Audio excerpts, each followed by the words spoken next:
Hello, everyone. It's David Newton here with Rick and also our wonderful guest, Jonathan J.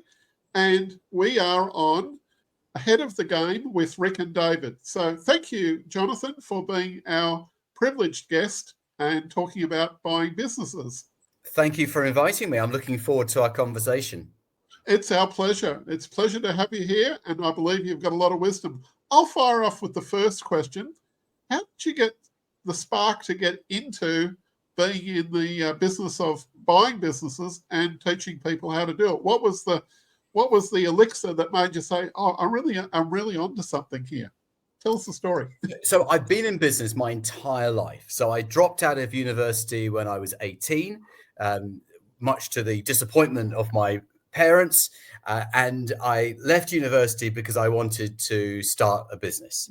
So I've been in business my entire adult life. I've never worked for anyone else ever. But it took me quite a while to realize that the real money is made in buying and selling businesses rather than running them. So I first sold a business exactly 25 years ago. So 1999, it was a publishing business. And I made more money when I sold that business than I'd ever made from owning it, from the previous 2.5 years of turning up to the office every day.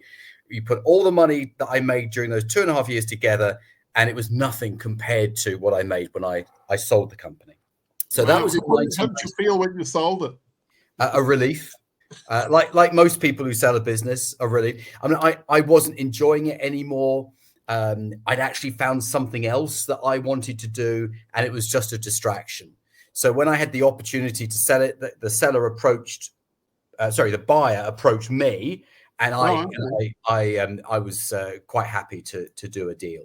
But it took me a few years before I bought a business to add on to my new business. So I had an adult education business. We were doing several £1 million of annual revenue at that point, and I had a main competitor. And the main competitor was also a multi-million-pound revenue business. And they were very annoying because they were sort of nibbling at our heels all the time. They were always there in the background.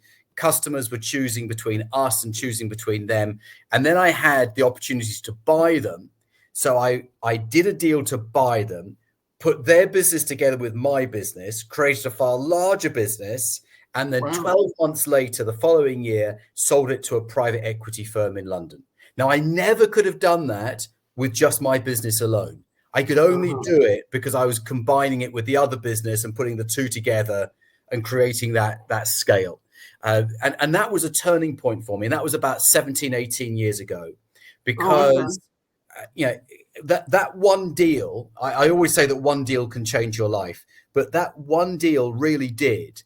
Because even now, 17, 18 years later, all of my holidays, all of my living expenses are paid for by the investments that I made off the back of that deal in 2007.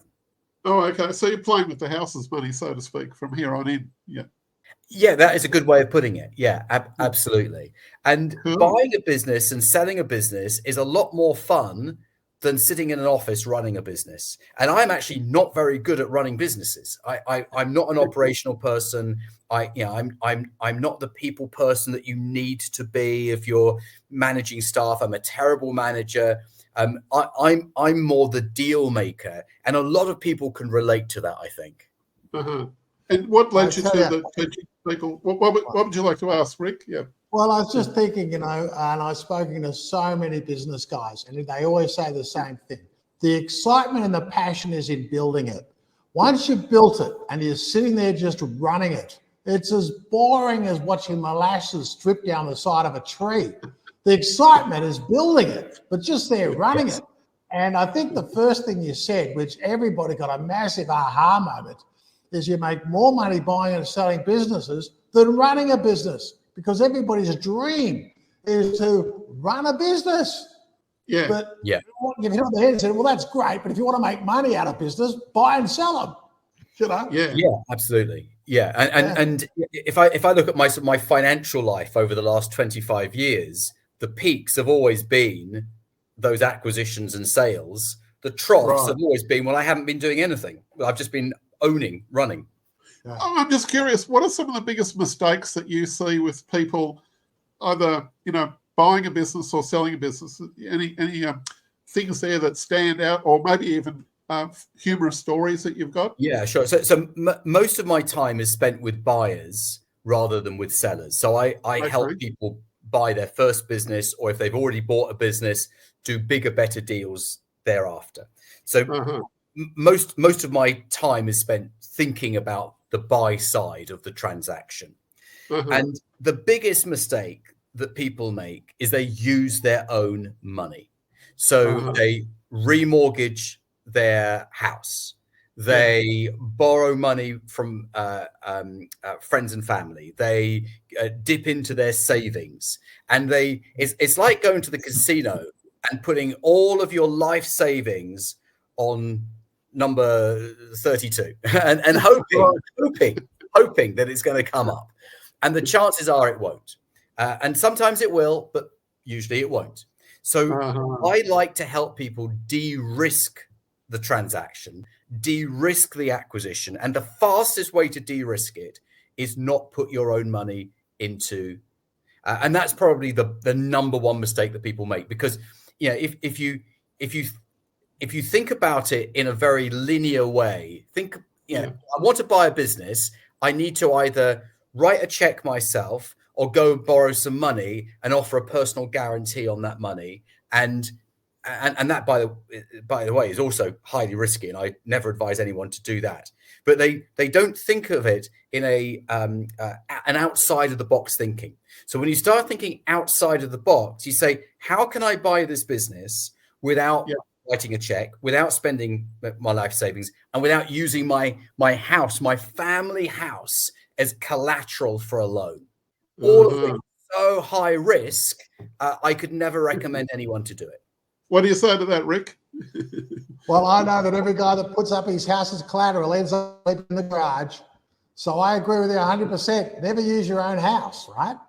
It's kind of I always say use the profits you've made off another deal. You can lose profits, but when you start losing capital, but you're talking to a guy, Dave, that's never used money to buy anything, so it's kind of like, so when I'm listening to John saying that, I'm thinking, you're just saying that. I was thinking, when was the last time I ever used any money?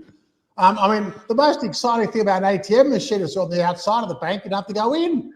So I totally get it. But once you get that thinking, it's just a way of thinking, right? And it's just how you are. It's a combination of two things. It's having the skills, the knowledge, the strategies, the tactics, and knowing how to make it work, combined with the mindset. Because you can be very knowledgeable about how to do something, but if you don't have the mindset to do it and implement it, then it's just theory. And then some people have the great mindset. They're very ambitious. They are big thinkers, but they don't actually know the process. And buying a business, there's 1,000 things that can go wrong. It's a legal process. It's a financial process. You've got to know what you're doing. You've got to know what you're signing. You've got to know what you're agreeing to. Otherwise, you can create problems in the future. So that knowledge is really important. And the mindset is really important as well. So when you put the two together, that's when the magic happens. You mean in the sense of the mindset of to use the name of your business, a deal-making mindset where you're looking for ways how to make things get over the line. Like I was in To Be or Not to Be Intimidated by Robert Ringer, where he talks about looking for makeable deals. And the test for a makeable deal was whether it was with positive cash flow. He doesn't care about tax benefits or anything like that. He's looking for, is it bringing any cash at the moment? Or if it isn't, I'll leave this one and find another. Yeah, absolutely. And, you've got to have a slightly opportunistic mindset, and you've got to spot a good deal. I mean, I think some people don't know how to spot a good deal. They don't know what the characteristics are. So these good deals can be walking every day. They don't know. Over there, Rick. So here's the point that I think everybody's waiting for you to tell us, right? Let's keep it super simple here. Some kid goes out and he's trying to decide very quickly if he's looking at a good business or a bad business. can you give us some real basics that people might just want to look at a first grade level to decide if they should pursue something or not? Yeah. So I'll keep it really simple. The number one is positive cash flow. There's got to be positive cash flow, because if the cash flow is working backwards negatively, it means that you've got to put something in, and you don't want to put something in. That's not the name of the game. Business is there for you to take something out of, not for you to put money into. It's for you to take the money out of. Okay. So the positive cash flow is really, really important. The second thing is I want a business that other people can run for me. I don't want to create a job for myself. If I create a job for myself, then I start becoming operational. I've already said I'm not an operational guy. I'm not a manager. It's not my skill set. It won't work. So it's got to be run by other people. And thirdly, in an ideal world, there's got to be an exit for me at some point. So I'm thinking right at the beginning, who can I sell this business to in the future? Because that might, I'll give you an example. So I bought a business in 2016 that was a digital marketing business. And before I bought it, I went to a friend of mine who's in the sector, and I said to him, I said, highly confidential, I'm thinking of buying this business. Who would I sell it to? And he gave me two company names, people I'd never heard of before. And you know why? I ended up selling it to one of them. So I had the buyer of the business lined up before I'd even bought it. So I bought it and sold it within an 11-month period. And I bought it for £1, $1. And I bought it actually off a private equity firm. You can buy businesses for $1 off a private equity. You can buy businesses and houses for $1. Well, I'll be. That sounds like a good idea for a book, Rick. Yeah. So they wrote a book along those lines. They paid £15 million for it 5 years earlier. Wow. They've done nothing with it. It started to decline. They just wanted to get rid of it. So I bought it for a pound, $1, and I sold it. And I'll put this into Australian dollars. I sold it for 2.5 million Australian dollars. Wow, excellent. In 11 months.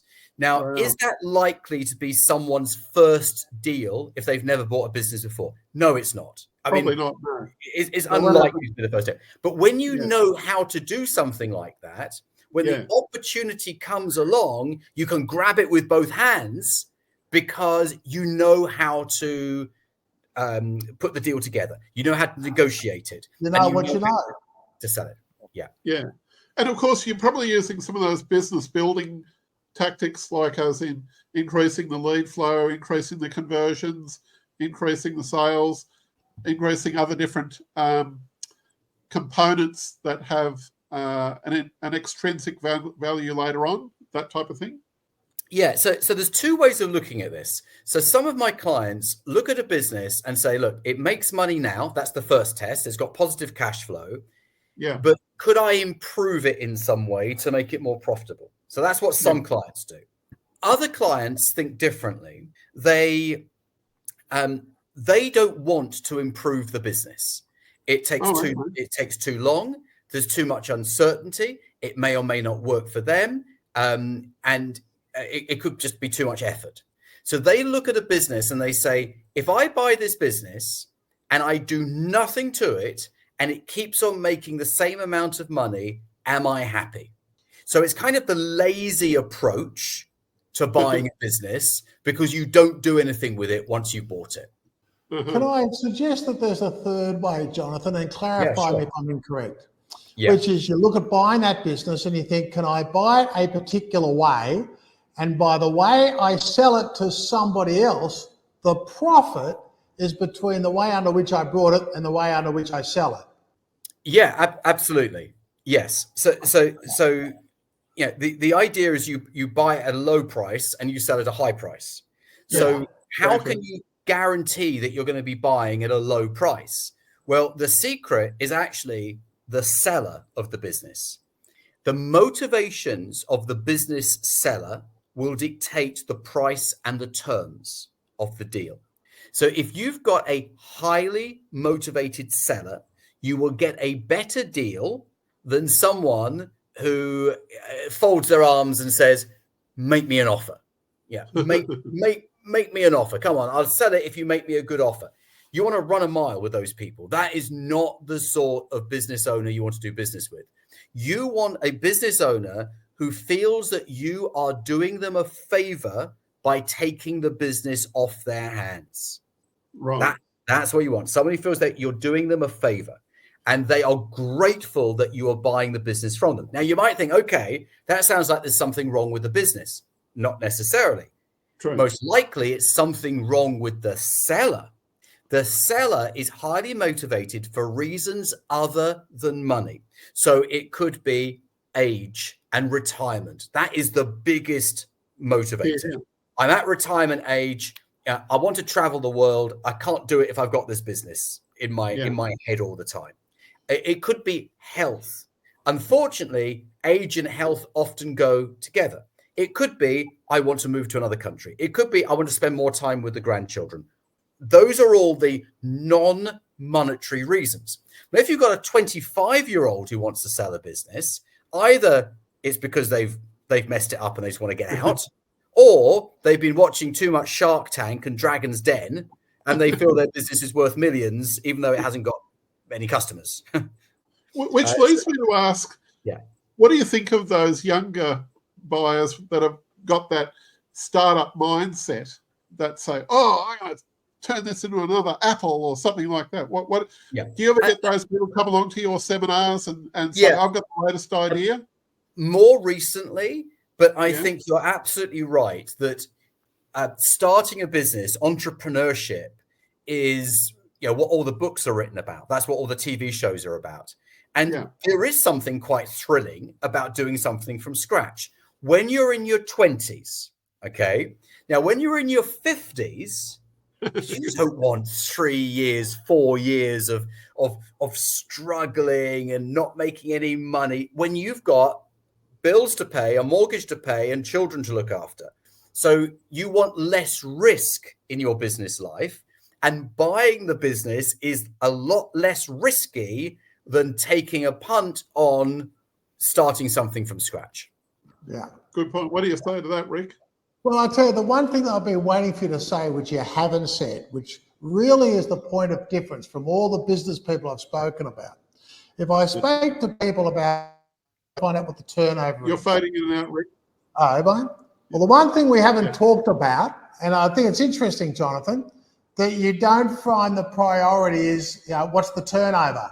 Because most people go, well, what's the turnover of the business? Yet I haven't actually seen you say that. And I'm quite happy because I'm great with the direction you've gone, but you haven't gone the traditional direction, which people say, here's how you buy a business. You check the turnover and blah, blah. I'm just finding you have a different set of tools by which you judge a business. Do you understand? Yeah, absolutely. So turnover is a good indicator of how good the business is at acquiring customers. Right. So the larger the business, the better they are at acquiring customers because they've got the revenue, the turnover, the money to coming in to show that they've acquired customers. And quite clearly, a business that's doing several $1 million of turnover has got something right, but it might not be making any profit. So my first indicator of whether this is an interesting business has got to be, does it make profit? I don't mean profit in their accounts. I don't mean profit on paper. I don't mean profit at the end of the year. I mean, has it made money this month that I can take out of the business for myself? Now, that sounds rather selfish, but I think you should be paying yourself first. Because like a residual profit that is literally not... Yeah, you want to be able to take that profit out. Because you want the folding in the back pocket. Yes. Because if you can't do that, why are you doing it? Yeah. And I think that entrepreneurial people always say next year is going to be better. Next year is going to be better. Next year is going to be better. Now that's great, but it usually isn't better.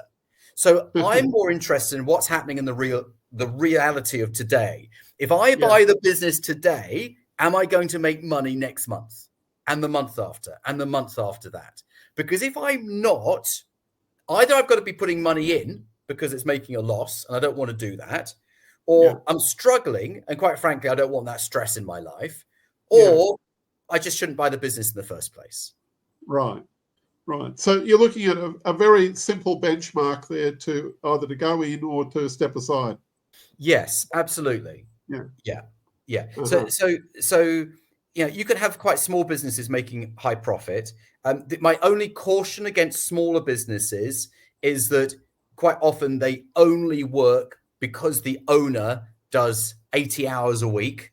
And that's the only reason why it's successful. You take that owner out and there's not enough money to pay someone else to replace the owner and all the other jobs that they do. Or the owner is doing all of the key person stuff with their knowledge that they haven't trained anybody else, that if they were 6 months in hospital, the business would collapse anyway because that person's... Yeah, they don't believe that anyone can do it as well as them. They believe that they're the only person who can run that business and do everything in the business.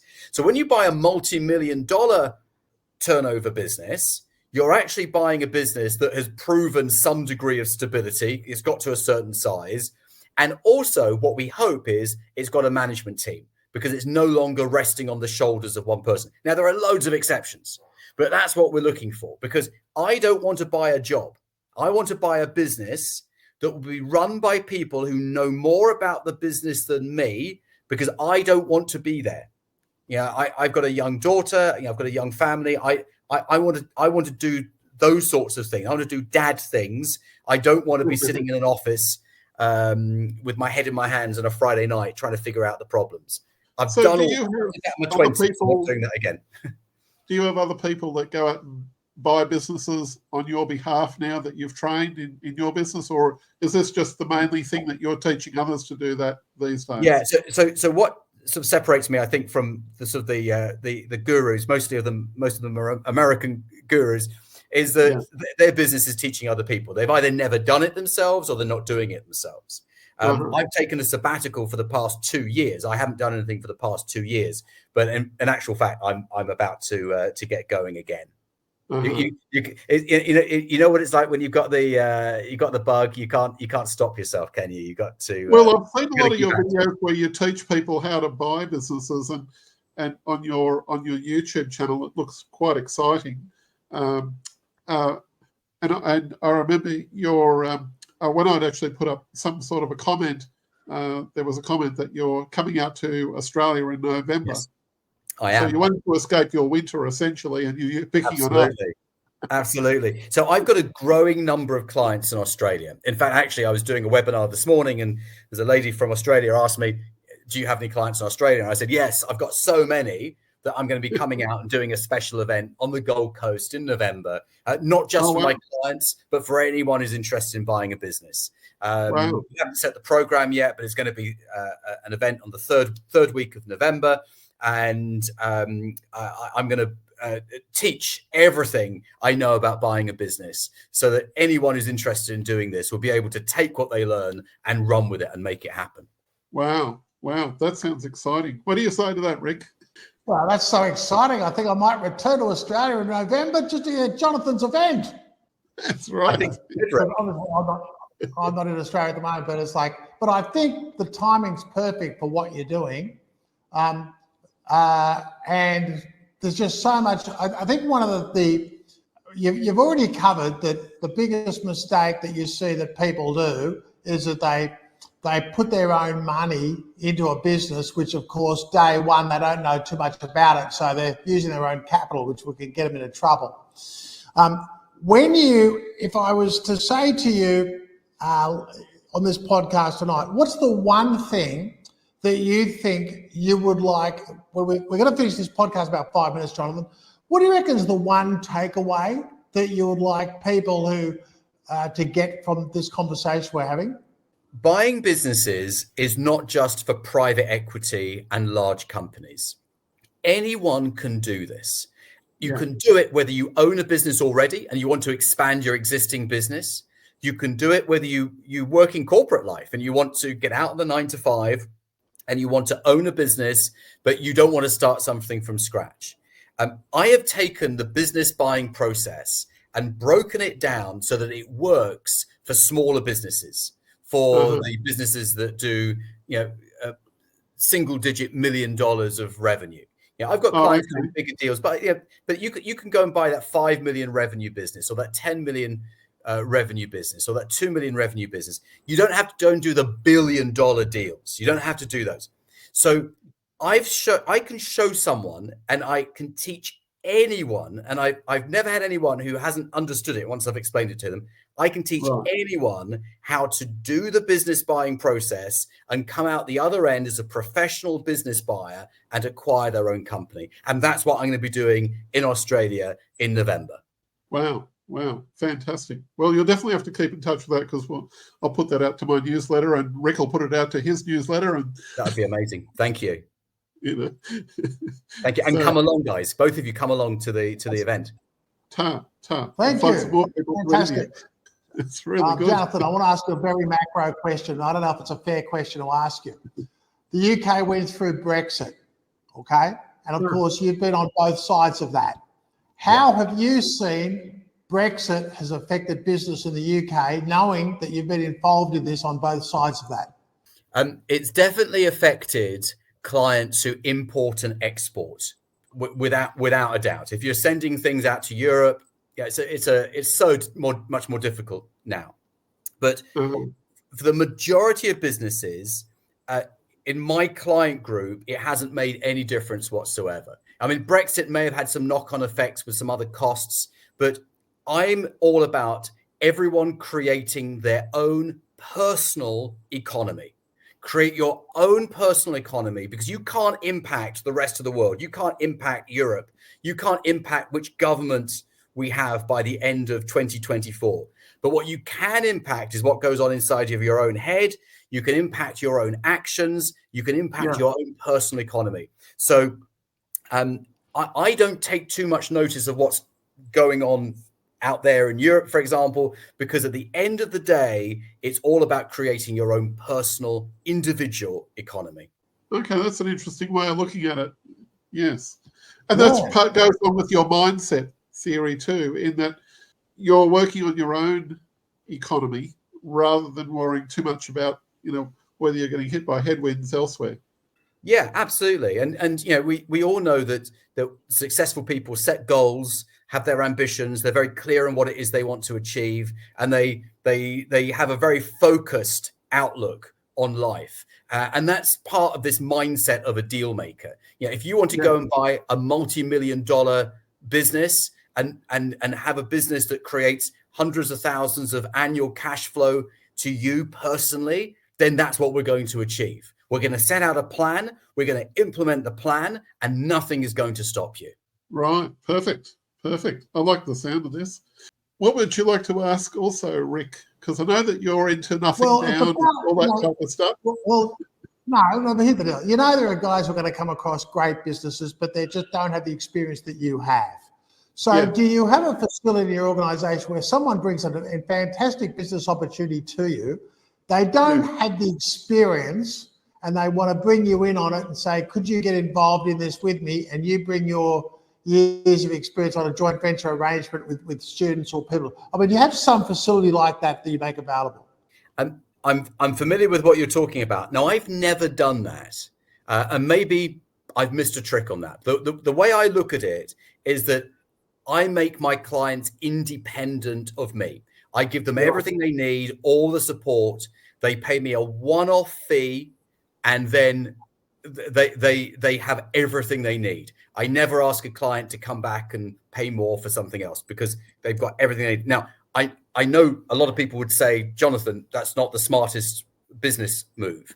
But I'm very comfortable with the way I do things. And so I make my clients very independent by not just giving them the fish, if you know that analogy. I'm not just giving them the fish. I'm teaching them how to fish, so they don't need the fisherman. I'm not sure if that's that analogy. Well, true. It's like the old saying: you can teach a man how to make a fire, but if you set a man on fire, he'll be warm for the rest of his life. So yes.